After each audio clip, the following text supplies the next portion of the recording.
Okay, welcome to our notes on defining speed.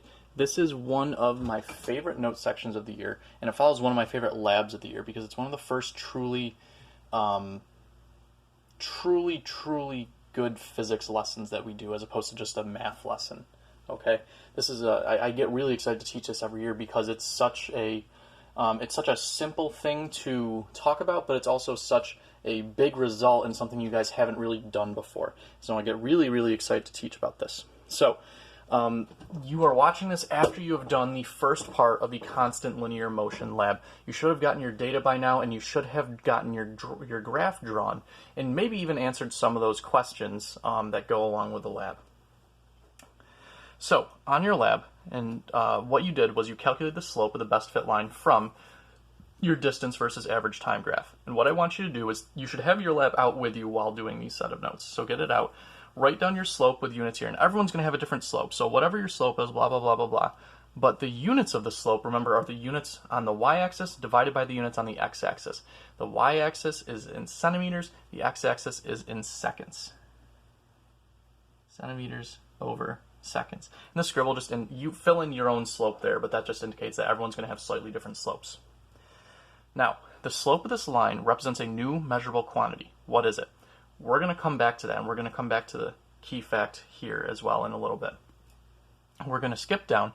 If this wasn't obvious to you what that slope is supposed to represent, what it really is, and what it tells you, the info that it tells you, here are two ways that you could have figured it out. The first is by looking at the units. What are the units for the slope? Well, those units are centimeters per second. So if you think about it, those units are very similar to another unit that you are more familiar with, okay? Centimeter is a measure of length, second is a measure of time. Where have you seen units that are like length divided by time? Whenever you come to school, you see signs on the highway or on any road that give a measurement in miles per hour, or mph, okay?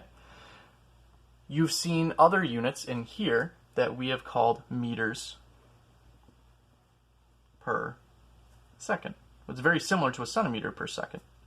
Meters per second, or m over s. And what all of these units tell us is they tell us the units of speed, how fast something is moving. Okay? Matter of fact, any unit that has the form of length, a length unit, divided by a time unit, is a measure of speed, how fast something is moving.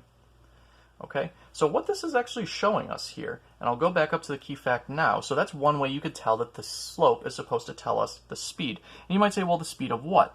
In this case, it was the speed of the metal ball as it rolled across the floor. Okay? It's telling us the speed, but specifically it's telling us the speed of the metal ball. That is what the slope is showing us. And this is interesting because did we set out to measure the speed? No. We gathered distance data and time data, and by graphing it and finding the slope, we found the speed, the average speed, and I'll get to what the difference between average and something else is. We found the speed of that ball. We didn't think we were going to set out to find that, but we did. That's really interesting. Okay, that's really cool that we were actually able to find that. As a matter of fact, this will work, and all of you measured different speeds because you had different, you did different experiments. You each had your particular metal ball rolling at a certain rate, at a certain speed. And so all of your slopes represent the speeds of all of the different metal balls that rolled across the floor. And that'll work anytime you have a distance versus time graph. The key fact that you need to remember, this is crucially important, is that the slope of a distance versus time graph represents the speed of an object. The slope, the measurement of the slope, when you measure the slope, you are actually measuring the speed of whatever object you are taking distance and time data for. Okay?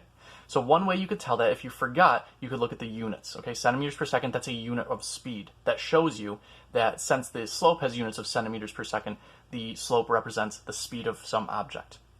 The second way you could tell is by looking at the slope formula. Remember that the slope formula is equal to y2 minus y1 over x2 minus x1. Okay? Let's change out the x and y variables for more specific symbols, the symbols that they actually represented. What were the x and y variables? Well, we made a distance versus time graph. Since distance versus time tells us which variable goes where, y versus x, y, distance versus time, t, I'm going to change out those y's for d's. So I could really say the slope is equal to, instead of y2 minus y1, let's call it just d2 minus d1 over t2 minus t1. Or in other words, the change in distance over the change in time. And I don't know if we've talked about this or if you've seen this before, but these triangle symbols here, those are called deltas. They're Greek letters and they mean change in. Change in distance, in other words, the difference in d2 from d2 to d1, d2 minus d1, over the change in time, t2 to t1. And again, like I just kind of alluded to, if we put this equation into words, either of them, then we would read it as the change in distance. I'm going to say distance traveled, the change in distance traveled over a change in time. In other words, how much distance did you travel in a certain period of time? Time is always changing. Time is always moving forward.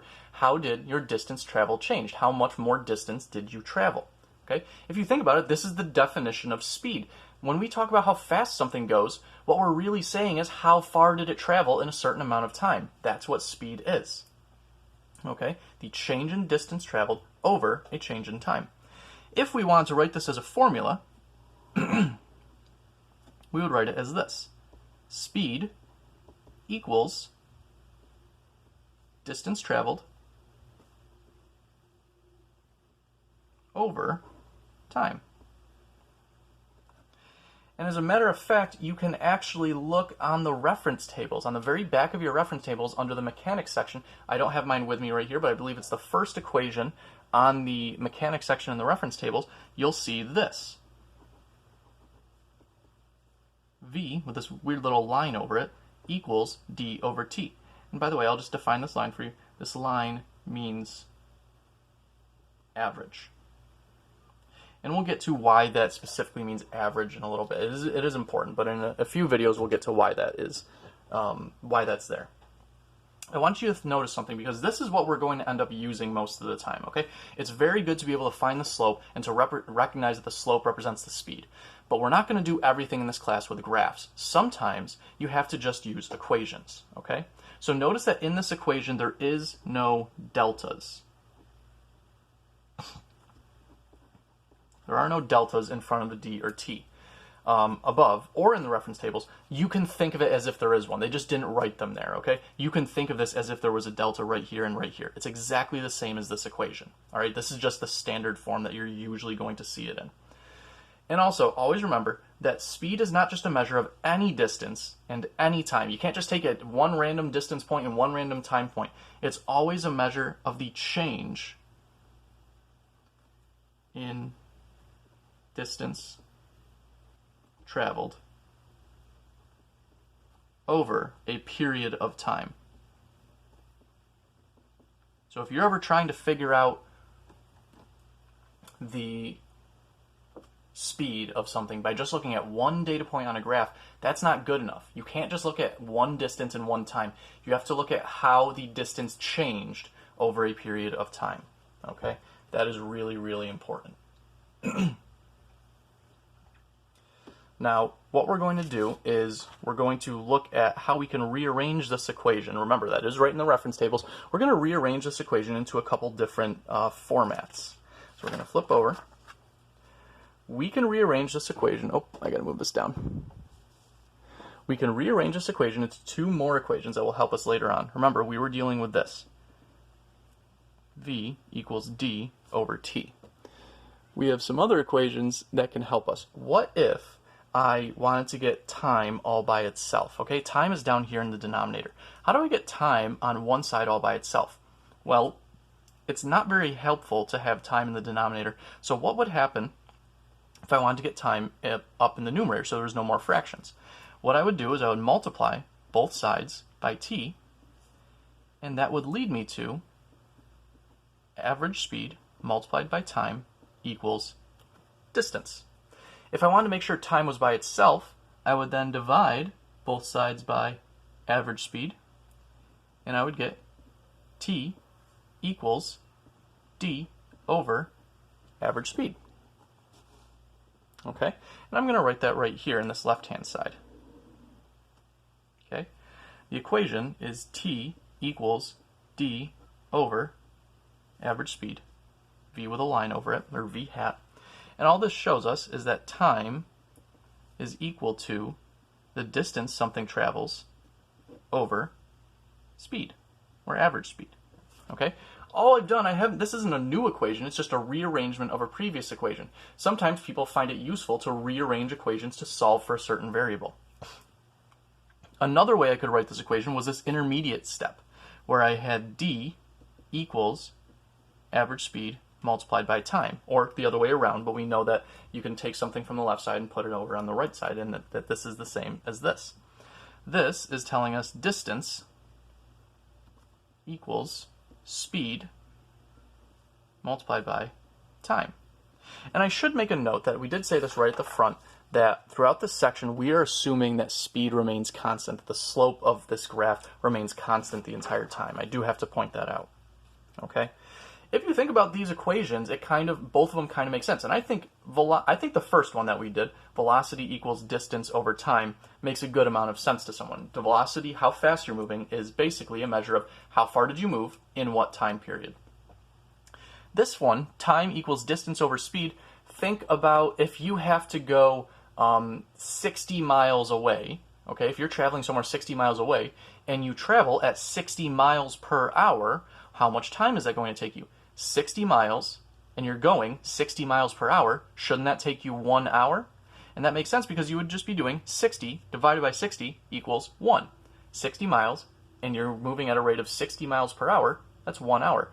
If you have to go 200 miles away, and you're going 50 miles an hour, to figure out how many hours that would take you to get there, all you would do is divide. 200 miles divided by 50 miles per hour equals 4 hours. After 1 hour, you've gone 50 miles. After 2 hours, you've gone 100. After 3 hours, 150. And after 4 hours, you've reached your destination 200 miles away. Distance equals speed over time is similar. Okay?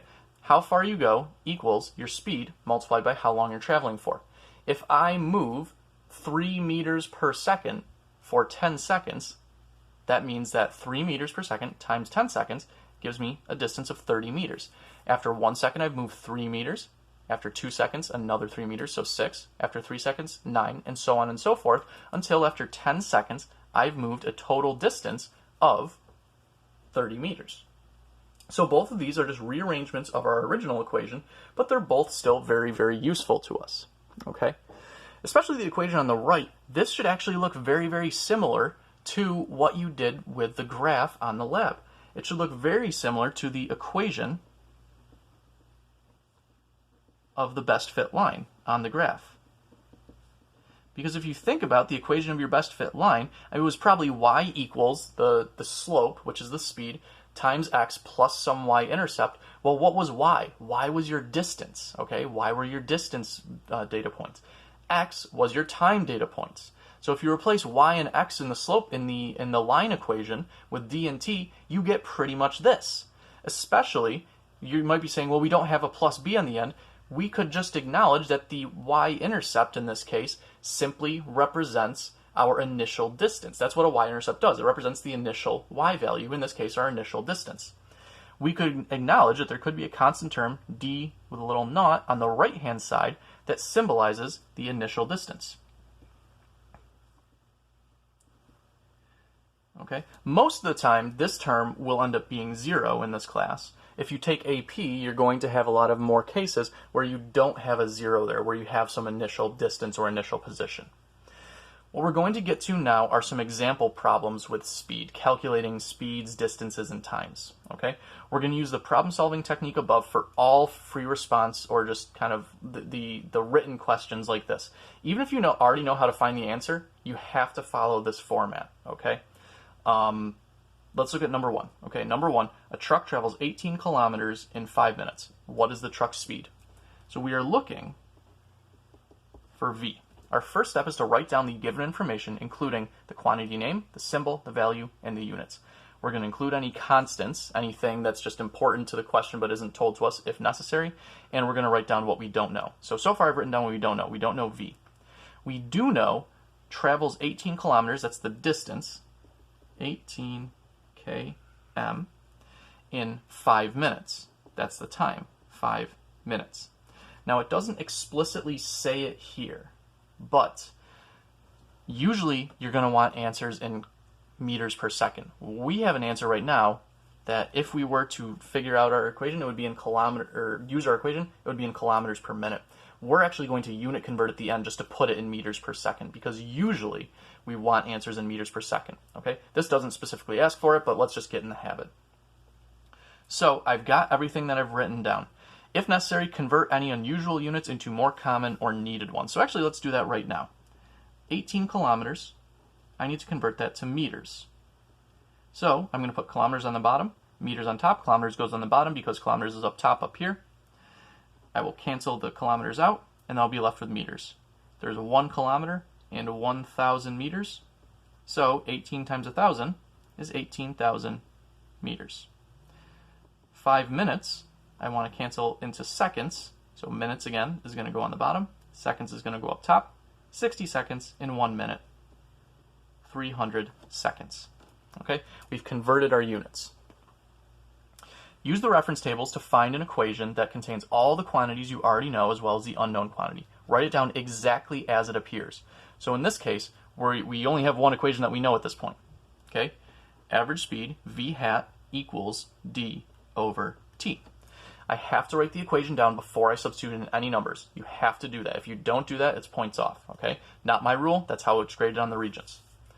Step 4, plug the numbers you already know into the equation along with their units. I'm looking for V, so what I'm going to do is I'm going to plug in the distance and the time as in their converted state.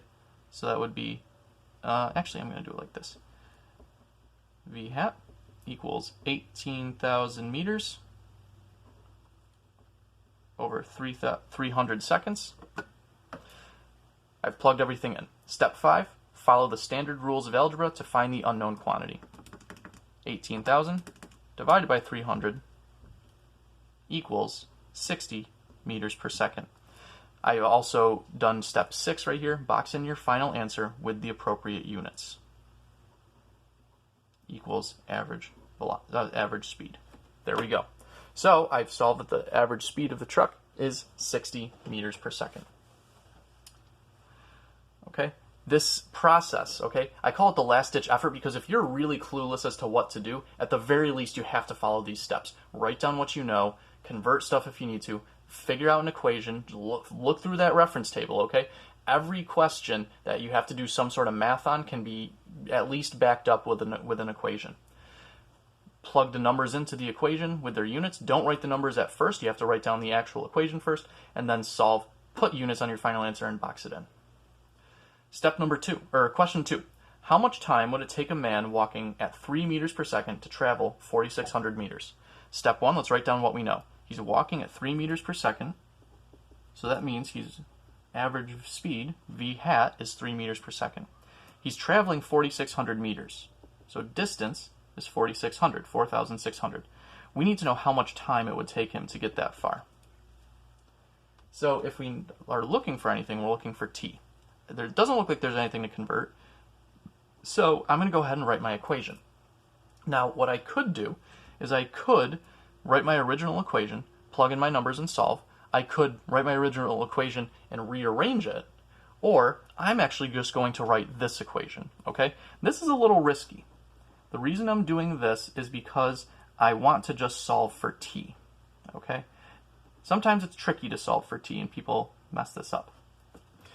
I wrote down this equation, even though it's not from the reference tables, because it's simply a rearrangement of V equals D over T.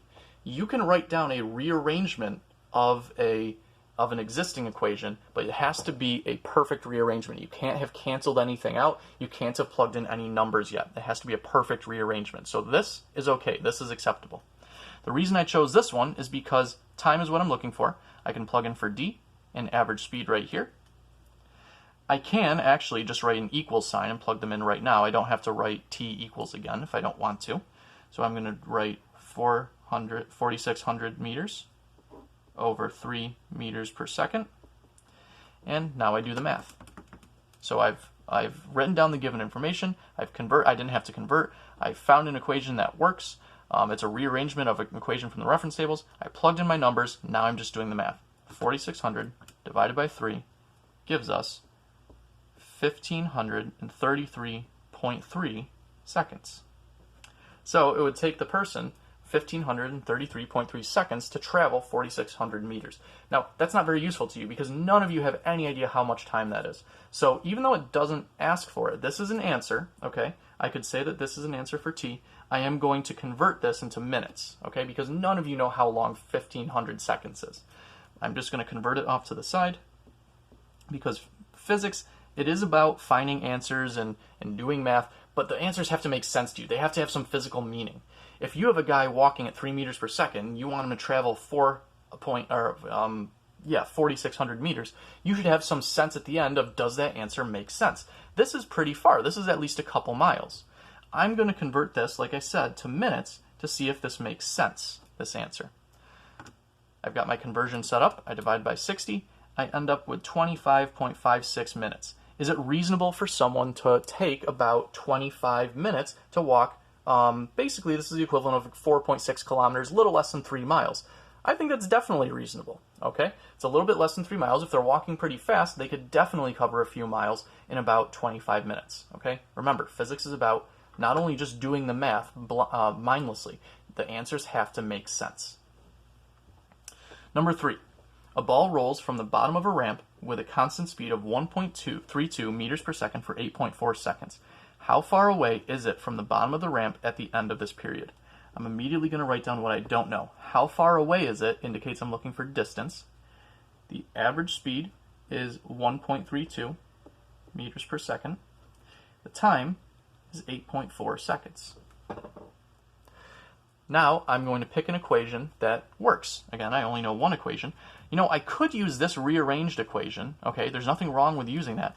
I'm actually going to use this equation right here. I'm just going to stick with the original. Delta V, or not delta V, V hat equals D over T. I'm going to plug in what I know. 1.32 meters per second equals D over 8.4 seconds. Now, how would I get D by itself? How do I solve for D? I simply multiply both sides by the 8.4. Okay? And the reason I just multiply both sides by the 8.4, look, that would be exactly what I'm doing up here. Take the speed, multiply by the time. If I do this, it turns out that D equals 11.088 meters. Okay? Very simple. Now, we've basically seen all the different types, all the different things you can solve for. I've got one kind of harder question. I've got one curveball at the end. Here it is. Okay, hopefully you could see that whole thing that time. Number 4, a baseball player is 50 meters away from home plate when the ball is hit. To make the catch, he's on defense, the player runs straight away from home plate at a speed of 5.4 meters per second for 3.9 seconds, at which point he catches the ball. How far is the player from home plate? We need to know his final distance. What we know so far is we know his speed, 5.4 meters per second. We know his time, 3.9 seconds. And we actually know something else too. Don't we know his initial distance? We know where he starts from. I'm going to call that D with a little 0 for D naught or D0, and that is 50 meters. There's 2 ways you can go about this question. You can solve for the distance, and this time I'm going to use that distance equation. Okay, like I said, as long as it's a rearrangement of an existing equation from the reference tables, you can use it. D equals V hat times T. V is, let's see, 5.4 meters per second times 3.9 seconds. D is 21.06 meters. Now, that's not where he ends up. That's just how far he goes. In order to get the actual answer, I need to add on the 50 meters that he was already away from home plate. Because the question asks, how far is he from home plate? He traveled 21.06 meters, but he started 50 meters away and he ran away from it. So if I add 50 meters to that, I get 71.06 meters. Now that's fine as long as you remember to add on the initial distance. What you can also do is do this. You can, and this is a little bit more advanced, and this is a little bit more like something where we're actually modeling something in real life. Here I have the distance equals the speed that he ran at for the time plus the initial distance. So I'm just factoring that 50 right into the equation. And if you look, this is very similar to the equation for a best fit line for a distance versus time graph. This will give me the exact same answer. Notice in every single one of these, I've written my equation, I've substituted with units, and my final answer has had units in it. That's the key. If you can do that, you stand a really good chance of getting at least some points on any question.